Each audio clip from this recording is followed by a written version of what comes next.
मुंबईत आज पहाटेपासून पावसानं उसण घेतली आहे। गुरुवारी दिवसभर मात्र पावसानं मुंबईला चांगलंच झोडपलंय। त्यामुळे सखल भागात पाणी साचलं होतं। Hindmata, Dadar, Milan subway, Cadbury junction, Peddar road, Babulnath, Gandhinagar, Worli, Sardar hotel, Parel TT, Byculla station, Kala Chowki, Nair hospital, Nagpada या भागामध्ये चांगलंच पाणी साचलं होतं। तर सांताक्रूज, विलेपार्ले या भागात देखील पाणी साचलं होतं। गुरुवारी दिवसभरात मुंबई शहरात 79 मिलीमीटर, पूर्व उपनगरात 73 मिलीमीटर तर पश्चिम उपनगरात 59 मिलीमीटर पावसाची नोंद झाली आहे।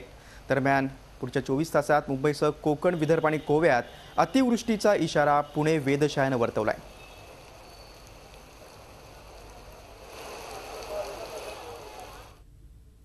पुढच्या 48 तासातही राज्यात अशा पद्धतीच्या पावसाची शक्यता आहे।